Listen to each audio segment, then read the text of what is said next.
Bonjour et bienvenue au Transversal, une émission consacrée aux artistes de la musique, du théâtre, du cirque, de la danse. 40 minutes d'émission enregistrée et diffusée en 2 volets, les mardis et mercredis matins à 10h35, en direct sur 90.5 et en différé sur le site des Transversales, www.les-transversales.fr. Cette semaine, il sera question de musique classique, de musique sacrée, de la passion selon Saint-Jean. Il sera question d'opéra, mais aussi de théâtre, le festival de Pâques ou encore, lorsque l'excellence se veut solidaire, c'est possible avec la musique et la passion en partage. Il sera question donc de la 11e édition du festival de Pâques, c'est à partir du vendredi 22 mars et jusqu'au 7 avril, et je cite: ancré au cœur de la ville d'Aix-en-Provence, mais rayonnant à un niveau international. Et je poursuis, ce festival au départ, c'est celui de l'irrationnel. On n'imaginait pas, en le créant, qu'on serait encore là 10 ans plus tard. Ce sont vos mots, Dominique Bluzet, nous allons y revenir. Mon invité cette semaine est un homme de passion, mais aussi un amoureux de théâtre, d'opéra, de musique. Bonjour Dominique Bluzet et bienvenue au Transversal. Ravi de vous accueillir dans cette émission. Et tout d'abord, quelques mots sur vous. Vous avez été acteur, metteur en scène, producteur. Vous êtes aujourd'hui, après on en finira avec les présentations, mais vous êtes aujourd'hui à la tête des théâtres, Théâtre du Jeu de Paume, le Grand Théâtre de Provence, à Aix-en-Provence, mais aussi à Marseille, du Théâtre du Gymnase, plus récemment des Bernardines. Vous êtes aussi le directeur exécutif du Festival de Pâques que vous créez en 2013 avec votre complice Renaud Capuçon, violoniste et chef d'orchestre à la carrière internationale. Renaud Capuçon en est le directeur artistique. Et la 2e édition du Festival de Pâques, ce sera à partir du 22 mars jusqu'au 7 avril 2024. Et tout de suite, on écoute le teaser du Festival de Pâques.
Alors donc, le concerto, c'est un extrait donc, du concerto pour violon de Mendelssohn, joué par l'Orchestre Philharmonique de Radio France, Julia Fischer au violon et la direction, alors j'arrive jamais à dire son nom, peut-être vous ferez mieux que moi, Myung Chung.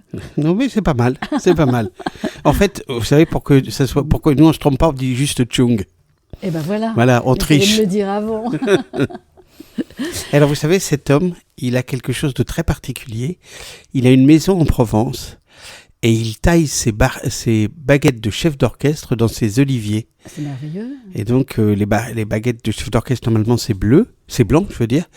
Bah, lui, c'est un morceau d'olivier et il dirige avec un morceau d'olivier qui vient de ses oliviers. Ben Voilà. Comme ça, il emmène la Provence un peu partout dans le monde. Mr. Chung. Voilà. Donc. Alors, Dominique Bluzet, sur cette nouvelle édition du Festival de Pâques, qu'avez-vous envie de nous dire ? Si vous avez envie de nous dire quelque chose. D'abord, il faut que vous y veniez. Oui. C'est une histoire assez merveilleuse qui a... il y avait pour moi 3 objectifs qui étaient importants. Le premier objectif était philosophico-artistique. Jacques Attali, il y a 30 ans, a écrit un livre qui m'a beaucoup marqué, qui s'appelait 1492. Dans ce livre, il raconte comment cette année a été une année de basculement pour le monde entier. Et c'est l'année où l'évêque de Barcelone, pour inaugurer sa cathédrale, demande à des saltimbanques de jouer la naissance de Jésus à Bethléem. Et c'est un vrai bouleversement. D'abord, c'est la première fois qu'on demande à des artistes, des comédiens, de jouer à l'intérieur, parce qu'avant, ils jouaient dans les foires sur des tréteaux.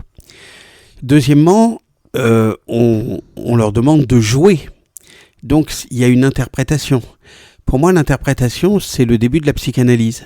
C'est chercher à comprendre ce que l'histoire ne raconte pas, mais ce qu'on lui suggère. Et enfin, ce que ça va faire, c'est que à cette époque, dans la religion chrétienne, on ne pouvait pas s'adresser à Dieu directement. C'est un peu comme les musulmans aujourd'hui. On ne pouvait pas représenter Dieu et on était obligé de passer par le prêtre, qui était le passeur entre l'homme et le divin. Et là, tout d'un coup, le fait de faire ça va circuler dans toute l'Europe, va arriver en Italie, ça va donner la Renaissance, parce que tout d'un coup, des peintres peuvent décider de représenter Dieu, et donc de donner une interprétation au divin. Ça va remonter vers l'Allemagne, ça va donner Bach, Beethoven, Mozart. Ça va remonter en France, où Molière, dans Don Juan, défie Dieu. Ça va remonter aussi politiquement, puisqu'il ne faut pas oublier qu'à cette époque, les monarchies sont de droit divin, et qu'on ne va pas hésiter en France à décapiter le roi, c'est-à-dire quelque part à décapiter Dieu. Et à partir de cet événement, ce qu'on dit, un battement d'aile d'un papillon, ça peut faire un ouragan. Ce battement d'aile à Barcelone va bouleverser l'Europe d'un point de vue artistique, me semble-t-il. En tout cas, c'est mon interprétation. Et j'ai eu envie au Festival de Pâques qu'on réfléchisse à cette idée du rapport entre l'artiste et le sacré, entre le spectateur et le divin, entre le spectateur et l'artiste. Pâques, c'est pour les chrétiens, c'est la naissance et la résurrection. Et donc, réfléchir à nous, notre statut d'homme face à ça, quelle que soit notre religion, se poser la question de ce que nous sommes face au divin et comment l'artiste a transcendé cette question. Et pour moi, c'était une réflexion extrêmement importante que je vais pousser encore plus loin dans les années à venir, en essayant de faire dialoguer des gens de toute religion, des philosophes, etc. Pendant le Festival de Pâques, je vais avancer là-dessus. Et donc voilà, il y avait ça, c'était le premier opus. Le deuxième, c'était de commencer la saison plus tôt à Aix-en-Provence pour qu'il y ait une attractivité du territoire qui soit plus forte, au lieu d'attendre le mois de juin pour que les gens viennent à Aix, là ils viennent en avril. Et puis ensuite, c'était de faire d'Aix le Salzbourg français, en disant on a un grand festival d'opéra, on a un festival de Pâques. On est en France la seule ville qui soit équivalente de Salzbourg. Et moi, je pense aujourd'hui que Aix-en-Provence, en dehors de Paris, c'est probablement la plus grande ville en matière de musique classique. En tout cas, pour une ville de 150 000 habitants, elle est aujourd'hui une ville européenne à cause de ces deux grands festivals. Et pour moi, c'était important de lier cette notion de fierté d'appartenir à un territoire, de fierté d'appartenir à une communauté de citoyens, de se demander comment, à titre individuel, on se bat pour notre territoire. Et comme disait Kennedy, ne te demande pas ce que tu vas faire ne te demande pas ce que ton pays va faire pour toi, demande-toi ce que tu vas faire pour ton pays. Je crois que pour moi, voilà, c'était important de servir cette cause-là. Donc c'était les trois choses qui ont fait que on a créé ce festival de Pâques, avec ce rapport au sacré qu'on va retrouver cette année avec un certain nombre d'œuvres majeures de la musique sacrée, notamment la Passion, mais pas que. Et puis tout un volet social et sociétal qui prend de plus en plus d'ampleur et qui est pour moi extrêmement important. On va y revenir dans tous les cas, et vous avez largement anticipé sur les questions suivantes, mais je voudrais juste redire ici ce que vous avez... J'ai noté une de vos phrases, c'est avec les artistes que l'on confrontera l'idée de démocratie dont on a tant besoin aujourd'hui, et que alors attendez, j'ai très mal écrit, et que l'on pourra faire société, voilà, tout simplement. Et ça me fait penser, en fait, il y a le Festival de Pâques, il y a ce que vous avez décidé de faire et au printemps, et pas attendre, parce qu'il y avait le festival lyrique. Bon. Et ça me paraissait... je me dis, mais au fond, c'est quelque chose de politique aussi. Ah, c'est très politique. Hein, on est d'accord. Moi, il y a l'éthique et il y a la politique. Aussi, je crois que mon rôle... Alors d'abord, j'ai beaucoup... Pardon, j'anticipe un petit peu non, sur non, ce mais que j'ai beaucoup réfléchi pendant le Covid. Qu'est-ce que ça veut dire de dire aux gens d'aller au théâtre quand il n'y a plus de théâtre ? D'autant plus que ça arrivait au moment où on nous annonçait que le gymnase fermait parce qu'il fallait le reconstruire. Donc je me disais... Il n'est pas encore réouvert. Hein. Non, septembre 26. Et je me disais, on dit aux gens d'aller au théâtre, mais il n'y a plus de théâtre, finalement à quoi je sers ? Certes, il y a d'autres théâtres, mais il y avait cette question-là. Et j'ai beaucoup évolué sur cette question, là aussi, de mon rôle qui est à la fois artistique, qui est à la fois entrepreneurial, qui est à la fois politique, qui est à la fois un rôle en direction aussi des publics les plus faibles. Comment je m'inscris dans la cité. Et pour moi, c'était quelque chose d'extrêmement important d'évoluer aussi là-dessus. Le monde change beaucoup. On peut pas rester dans un monde où l'acteur culturel n'est là que pour finalement demander des subsides aux différentes collectivités. Je crois que la notion de représentation sur le plateau n'est pas la seule finalité du théâtre. Et donc, en 2020, j'avais été voir Martine Vassal en lui demandant de m'aider à monter un projet qui s'appelle Aller Vers, où on crée des petites pastilles et on va là où sont les gens, gratuitement. Avec Ariane Ascaride, on a été dans les églises faire des sermons de Pagnol. Avec Nicole Ferroni, on a été dans des cafés. On a été dans des EHPAD avec Marie Fauzel. On a été dans des centres sociaux. On a été faire une petite histoire de la danse dans les écoles. Le public a suivi, c'est ça. Vous avez eu beaucoup de succès, je crois. Oui, on a touché près de 20 000 personnes en 2 ans. Et je crois que là, je voudrais faire un truc sur les terrains de pétanque qui va s'appeler J'ai les boules. Et donc, je suis à la recherche de la personnalité atypique avec qui je vais travailler. Je vais penser à Philippe Catherine, mais c'est très compliqué de travailler avec lui. Mais l'idée, c'est de continuer à être créatif, d'inventer des formes qui vont toucher les gens. Aller dans les EHPAD au mois d'août, c'était un pari. Là où les personnes âgées sont seules, parce que les enfants sont en vacances. Pour moi, c'était important. Et le rôle d'un acteur culturel, c'est de répondre, c'est pas simplement de proposer quelque chose à la société, c'est aussi d'être capable de répondre à ses besoins. Et pour moi, c'était quelque chose d'extrêmement important, et dans tout ce que je bâtis, parce qu'aujourd'hui, il y a le Festival de Pâques, mais il y a cet ensemble des théâtres, c'est 480 feuilles de paye tous les mois, c'est 220 000 places vendues, c'est plus de 12 000 salles abonnés, c'est près de 8 000 artistes qu'on accueille chaque année dans les différentes formes, etc., etc. Pardon, quand on parle des théâtres, donc c'est les 4 théâtres. Ah, on parle des 4 théâtres, parce que pour moi, les théâtres, je me suis dit non, ce sont juste les 2 théâtres d'Aix-en-Provence. Moi, l'aventure... Il s'agit des 4 théâtres. L'aventure des théâtres, avec le conservatoire Darius Milhaud, d'ailleurs. Mais le conservatoire, c'est pas nous, on va y jouer.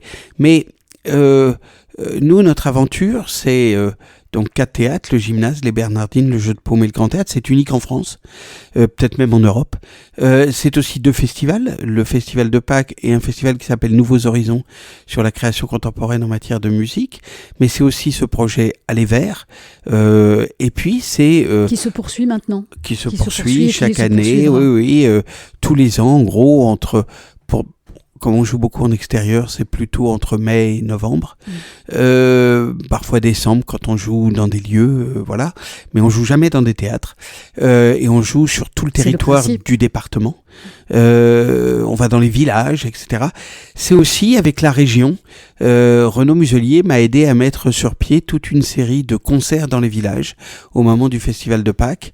Donc on a la chance d'avoir à la fois des mécènes extraordinaires comme le CIC, comme une femme qui s'appelle Aline Foriel d'Estezet, des entreprises qui ponctuellement sont venues comme Ortec à Aix ou la Bio, enfin des tas de gens, 400 donateurs privés, et puis en même temps des collectivités comme la région, l'État pour le Festival de Pâques, et l'ensemble des collectivités, les villes, l'État, le département, la métropole, la région aussi. Tout le monde s'y met, en fait. Oui, je crois que j'ai réussi à convaincre tout le monde de dire c'est un projet militant, citoyen. En même temps. Et puis je crois que c'est une réussite, c'est-à-dire que je croise des gens qui, dans cette aventure, trouvent une raison à la fois d'espérer, de se dire c'est formidable d'avoir ça sur notre territoire, une raison finalement de fierté, de dire c'est une chance d'avoir ça absolument. Sur notre territoire, et on n'est pas simplement dans une relation consumériste qui est de dire je vais voir un spectacle. Ça raconte autre chose parce que nous avons notre fondation à côté, la SAMI, et que on est présent. Par exemple, j'ai lancé il y a 7 ou 8 ans un projet qui s'appelle ECHO, qui veut dire le son en grec ancien, et on a équipé des maisons de soins palliatifs, des centres de gériatrie, des hôpitaux, de salles de musique où on diffuse des concerts en streaming. L'autre jour, j'étais à la maison à Gardanne, qui est une maison de soins palliatifs. Dans toutes les chambres, dans l'écran de télévision interne, on retransmettait un concert de Youssouna, qui est grande jazzwoman, et me dire qu'on arrive à être présent et à toucher des gens dans tous les endroits. Ça fait partie d'une mission. Il y a quelque chose, je ne veux pas dire de messianique parce que ça serait très présomptueux, mais il y a quelque chose comme un devoir moral.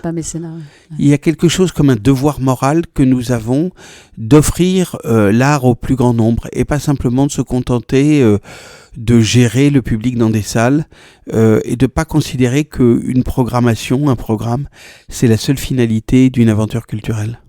Alors, pendant que vous parlez, bien entendu, il me vient à l'idée de vous poser cette question. Est-ce que ça a toujours été pour vous ou bien est-ce qu'il y a eu un changement depuis que vous êtes à la tête des théâtres? Vous dites que la période Covid vous a permis aussi de réfléchir beaucoup. Mais est-ce que cette prise de conscience, vous l'aviez déjà il y a quelque temps ou bien ça a évolué pour vous et vous avez envisagé des choses nouvelles parce que la société change, parce que vous êtes à l'écoute de la société, de ce qui se passe, et parce que vous avez envie de faire bouger les Malheureusement, lignes. il y a une autre chose, c'est parce que j'ai vieilli. Et quand on vieillit, on mûrit.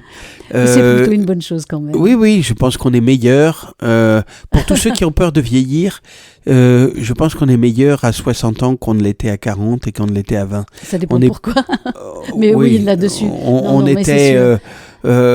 Disons qu'on devient de façon inversement proportionnelle plus un Rocco Siffredi de la pensée que de l'exercice physique. Mais la pensée grandit. Et c'est que je crois quelque chose d'important. Et moi, je suis arrivé à Marseille. Je connaissais pas cette ville. On était en 1990. Je venais diriger un théâtre.